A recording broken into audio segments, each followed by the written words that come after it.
C versus D. Let's take you through the grid, folks. Noah Grenier will start on pole with Timio Ruiflaar alongside on the front row Lorenz de Kock and Noah Nolken on row 2. Then we got Lias Ebersdobler, Viggo Moons, row 3, Lucas Smets and Tom Anderlisten, row 4 with Tjeerd de Vries and Didier Klieft on row number 5 with Finn Rossen, Alexandre Poix, Henry Carter, Jamaro Hoft, Lucas Pellizzari, Aurelio Giustinelli, Aurélien Lemaire, Antoine Duvet starts all the way down in 18th, ahead of Lennon Henriquez with Danny Burrs running out the top 20. Brian Benarens, Sacha Duquet, Charlie Myers, Mathis Ballet, Maxime Linders, Sam Gluck, Mathis Mouche and Jason Lieveld round out your 28-strong grid. Un tour de chauffe et puis un tour de formation. Vous connaissez le principe évidemment maintenant pour toutes ces manches qualificatives que l'on va enchaîner aujourd'hui encore comme on l'avait fait hier. 21 manches en tout pour les seniors, 6 manches en tout pour les juniors. Voilà ce qui nous attend. On a 57 pilotes engagés dans cette catégorie X30 junior donc, et ils sont là en piste. Premier objectif, figurer parmi les 36 finalistes et évidemment figurer aussi le plus haut possible sur la grille de départ après le classement intermédiaire. D'une part, il y a une attribution de points pour le championnat, 80 points à marquer pour celui qui sera le mieux classé après les manches qualificatives, et puis je crois que c'est 76, 73 si je ne me trompe pas dans l'attribution des points, et on aura une deuxième attribution au terme de la finale. Donc le score parfait d'un week-end ici en Yamaha Series Benelux, c'est 160 points, mais il faut dire que l'intensité de la compétition est telle que c'est relativement rare de voir un pilote qui va chercher les 160 points sur l'ensemble du week-end, en tout cas certainement dans ces catégories X30 Junior et X30 Senior. Bagarre intense, c'est ce que l'on aime et c'est pour ça que nous sommes là. Voilà la position et on demande donc aux pilotes de se mettre en file. Ils vont venir se mettre gentiment, enfin façon de parler, dans les couloirs tracés par les lignes blanches sur la grille de départ. Attention au premier virage, hier ils avaient été relativement calmes, nos pilotes de la catégorie junior. Est-ce qu'il en sera de même cette fois-ci, Alex? On va le voir dans quelques instants. Regardez cette superbe vue aérienne, le karting des Fagnes de Mariembourg, plus beau que jamais vu du ciel comme ça, et surtout plus beau que jamais quand on a des compétitions aussi intenses qu'aujourd'hui. Soyez prêts, mesdames, mesdemoiselles, messieurs, pour le départ de la 4e manche qualificative junior. C'est parti. So Noah Grenier leads the field into turn 1. Lorenz de Kock trying to go around the outside. And Timio Ruiflaar drops down to 3rd position. Ebersdobler up to 4th. Nolken trying to respond. Currently holds on to P5. And the door was wide open there. Lorenz de Kock tried to go through. And so did Timio Ruiflaar. But Noah Grenier survives as the 117 of Lennon Henriquez stumbles onto the grass on the outskirts of turn number 3. But Grenier holding stern. Oh, a TD card off at turn 4. Et c'est Noah Grenier qui a pu conserver l'avantage, lui qui avait été champion l'an dernier du championnat Benelux, mais aussi du championnat des Pays-Bas, et qui est pourtant un rookie. On a un incident à l'arrière avec le 171 qui va se retrouver là pas mal attardé. C'est Brian Benarens, l'un des rookies aussi dans cette compétition. On retrouve les hommes de tête à la fin du premier tour avec Noah Grenier qui emmène donc le peloton. Lorenz de Kock juste derrière lui. Timio Ruiflaar n'est plus 3e puisque c'est Noah Nolken qui est passé devant Timio Ruiflaar pour la 3e position. Et Timio Ruiflaar donc en 4e position, 5e place pour Lias Ebersdobler. Et une attaque. That's the 157 Anderlisten being pressurised. I think it might have been, well, it might have been by Lucas Smets in the 122. So side by side going into turn 4 there, Thomas. But just to think Grenier and de Kock were battling each other for the mini title last year. Now they're at the front end of the field. And yeah, that is not exactly how things are going. I mean, Antoine Duval is struggling in this race at the moment, currently down in 18th.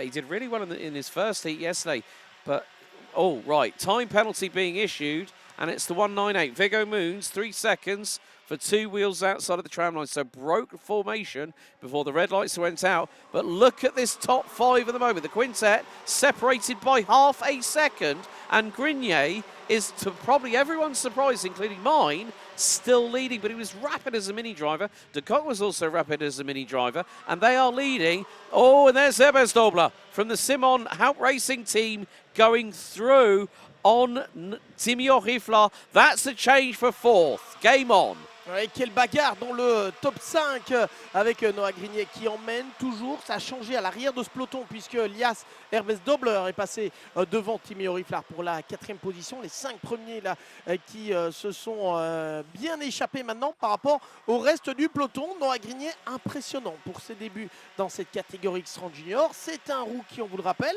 Il suffit de regarder les images pour voir qu'il n'est pas le plus grand. Ceci dit, les compliments vont aussi à Lorenz de Kock. Absolument superbe ce qu'il réalise, Lorenz de Kock qui va passer en tête. D'ailleurs, dans le premier virage, lui aussi, c'est un rookie. Les deux petits formats, les deux mini-moys, si on peut pratiquement les appeler ainsi de ce peloton, des juniors aux 2 premières places. Lorenz de Kock devant Noah Grignet, 3e position. Attention, il attaque Noah Grignet qui se fait pousser sur l'extérieur, qui va retomber à la 4e position parce qu'on a eu Noah Nolken qui est passé et qui a un peu bousculé tout le monde. Lias Herbes Dobler en a profité. On a donc Lias Herbes Dobler, 2e, Noah Nolken 3e, Noah Grignet est retombé à la 4e position et s'est bien fait bousculer. 5e même Noah Grignet parce qu'entre temps on a vu Timmy Oriflar qui est passé devant également avec le casque un peu plus clair et le kart un peu plus clair de l'équipe RSD. Derrière on voit la file qui continue avec un peloton qui reste bien compact, preuve aussi de l'excellent niveau général dans cette catégorie X30 Junior pour l'instant. Yeah, and now Lorenz de Kock has got a big lead. It's half a second. Oh, round the outside. How did you pull that one off? That was Noah Grignet. Round the outside of Timmy. No, it wasn't. It was Noah Nolken. Sorry, Noah Nolken. I got confused because I thought I saw 166. It was 106. Yeah, I think so. Yeah. So Noah Nolken did the old Slim Shady round the outside of Timmy Oriflar at turn 1. That is hard to complete, but he had the pace, he got the job done, and that just goes to show the commitment from these youngsters. 12 to 15 years of age, and now Herbes Dobler is closing in on Lorenz de Kock. Now, if anyone might remember last season, we've got a slowing cart, that's the number 25, Shirt de Vries keeping. Oh, that is not helping the traffic that's coming through. Shirt de Vries was 12th. And that cart was incredibly slow, but Riflar up the inside. Here goes Noah Grignet, and he clashes sidewall, right, left rear to right front, and also slightly catches the bumper on the front right of Noah Nolken. That was a bit of a scare. And look how close this is. This is a great shot going through turn number 4 via the drone camera. How fast they are carrying that speed. 2 by 2, one goes off at 4. Oh là là, mais que c'est chaud pour la 3e position. On a vu Noah Grignet reprendre cette 3e place pendant quelques instants. Et puis finalement, c'est Timmy Oriflar, je pense, qui est 3e pour le moment. Lorenz de Kock reste en tête avec Lias Herbes Dobler derrière lui. Un Belge devant, un Allemand pour le moment. Et puis derrière, pour la 3e position, on va retrouver Timmy Oriflar qui emmène Noah Grignet. On a un petit écart avant de retrouver Noah Nolken. Et Noah Nolken attaqué et dépassé même par Didier Kreeft. Didier Kreeft qui revient là à la 5e place maintenant. Yeah, so big dramas starting to occur as we've passed the halfway point. 60% of the timer is gone. 4 minutes to go plus an additional lap. And Lorenz de Kock still holding on to Lias Herbes Dobler. Of course, Simon Hout Racing Team, they're going to be competing in the 2025 German Kart Championship that heads to this very circuit here in just 2 weeks' time for their first ever trip outside of Germany in over 60 years of competition. So we'll see there'll be a few of the Hout Racing Team drivers actually being part of that championship. But Herbes Dobler keeping de Kock very, very honest. Out of turn 12. Up the hill they go. Lorenz de Kock last year started off with a victory in the final, but Herbes Dobler pulls the trigger. The German up the inside. Through he goes at turn 1 on lap 8. Change for the lead. À 3 minutes de l'arrivée, plus un tour. Changement de leader. Lias Herbes Dobler, l'Allemand, numéro 108, passe en tête devant Lorenz de Kock, le numéro 101. Et cette bagarre va permettre à Noah Grignet, je pense, de revenir. Ils ont perdu quelques dixièmes. Noah Grignet a pratiquement fait la jonction avec les hommes de tête. Il emmène derrière lui Timéo Riflard et Didier Kreeft, auteur du meilleur tour en course. Parmi les très belles remontées du début de course, comme hier, on a Antoine Duval qui a gagné 8 positions. Sam Gueluc a gagné 11 positions, il est 15e. Donc Antoine Duval est 8e, Sam Gueluc 15e. Ce sont des pilotes qui remontent particulièrement vite après avoir loupé leurs essais qualificatifs. Il le fait plutôt bien. Alors on avait eu une belle remontée également hier Non, il n'est pas dans celle-ci. Il n'est pas dans celle-ci, je cherchais Lucas. Et regardez, ils sont vraiment là. Noah Grigny est revenu. Il est de nouveau dans la lutte pour la victoire après s'être fait écarter. Et il vient chercher la deuxième place. Il est impressionnant, Noah Grigny, je trouve, de maturité et dans sa manière de gérer les courses dans ses dépassements. The funny thing was how he went about last year. When we got to round 3 at Genk, he swept the board. No one could touch him. No one. And not at all surprising how, I mean, he's one of the small, you see how low the drivers sit in the karts, folks. Noah Grigny is the smallest out of the top 5 in terms of height. And then also, you've got to consider that drivers, when they move from mini to junior, they'll have to put additional lead on the kart to make it meet the minimum weight requirement. But the pace is absolutely astounding. You see drivers go from mini to junior and they're like fish to water, and up the inside, Grigny gets through. Ouais, on le sentait venir évidemment. Noah Grigny qui attaque, attention à la réplique de Lias Herbes-Dobler. Les deux dans le virage numéro 2, ils se sont pratiquement touchés. On a Lorenz Coq qui vient dans la bagarre également. Est-ce qu'il peut venir à l'intérieur? Alors j'ai une petite anecdote pour vous, Alex, qui va vous amuser, mais il faut savoir que le papa de Noah Grigny a été le copilote de François Duval en rallye au début de la carrière de François Duval. Et donc ces deux-là se connaissent bien.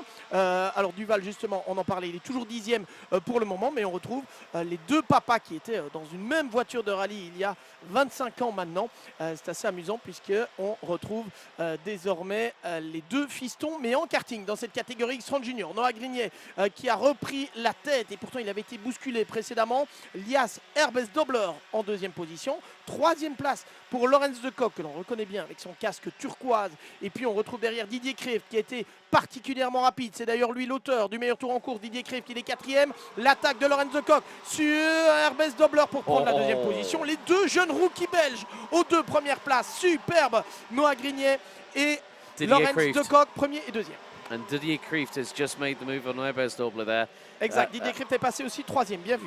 Yep. So, and wait, because I think there could be a little bit of the Jaws music ringing in my ears, Thomas, because mainly Timéo Riflard is there within lunge range. Timer is about to hit 0, and it does so as the top 5 come out of Chemin de Fer. So Grigny takes the race lead just a few moments ago, and Herbes-Dobler loses out. He's now down to 4th behind the Fusion pairing of Lorenz Coq and Didier Kreeft. They've got to work together with those two Fusion Motorsport Benelux Progress Racing teammates. But then Timéo Riflard trying to close on in. We've had 2 warning boards being given out. 180 has been given it, and so has 137. But now, last lap underway. Grigny leads to Coq, Kreeft, Herbes-Dobler, and Riflard. Covered by 6.5 tenths, but a stumble from Lorenz Coq opens the door out of into turn 2, and Didier Kreeft overtakes his teammates. Oui, petite erreur de Lorenz Coq à la sortie du premier virage, et Didier Kreeft, ce sont des pilotes fusion, hein, je pense les deux, tous les deux équipiers. Didier Kreeft qui en a profité pour revenir, et regardez comment il est revenu aussi derrière Noah Grigny. On est dans le tout dernier tour pour Noah Grigny. Il ne doit pas trop défendre sa position pour le moment, avec Noah Grigny donc devant Didier Kreeft et Lorenz Coq juste derrière. C'est chaud entre ceux-là pour le moment. Est-ce qu'il va pouvoir résister, Noah Grigny, jusqu'au bout? Il doit défendre sa position dans la descente vers l'atelier, et il va sortir un peu moins bien. Didier Kreeft est juste derrière. Lorenz Coq est là également. Attention au passage sur la ligne, et la victoire. It's not Grigny. It's not Grigny. It was Kreeft. Not 40. No way have I seen that. Okay, get this. Didier Kreeft wins by 49 thousandths. Grigny and de Coq were level peggings. Grigny takes the benefit of the doubt based on fastest lap. Avec Didier Kreeft qui s'impose 49 millièmes devant Noah Grigny et 49 millièmes devant Lorenz Coq. Les deux sont passés l'un à côté de l'autre. Les trois étaient côte à côte au moment de passer sur la ligne. Lias Herbst-Dobler, l'Allemand, étant quatrième position, cinquième place pour Timmy Oriflar qui est constamment resté dans le groupe de tête. On a ensuite Noah Nolken, sixième, Henri Carter, septième, Antoine Duval, comme hier, a gagné 10 positions puisqu'il est passé de la 18e à la 8e place. Lucas Metz est 9e et 10e place pour Alexandre Point. Mais quelle course, une fois encore. Well, Thomas going to head his way down to the Parc Fermé and Weybridge, and there are your results for race number 4. Qualifying heat number 4, C versus D, X30 Junior. Kreef takes it by nearly half a tenth, with Grenier and de Kock line astern, 49 thousandths. Covering the top 3. I've never seen that before. I've seen a dead heat for first and second, but not for P2 and P3. Herbst-Dobler 4th, Riflar, Nolken, Carter making up 6 places to finish 7th ahead of Antoine Duval, the son of François Duval, a man who's won multiple WRC events, and of course Grenier, Noah Grenier's dad being the co-driver of Antoine Duval's father at that point. Lucas Metz and Alexandre Point ran out your top 10. Danny Burs, Aurelia Justinelli, Lennon Henriquez, Finn Rossen, and Sam Gluck ran out your top 15. Gluck made up 11 places in that race.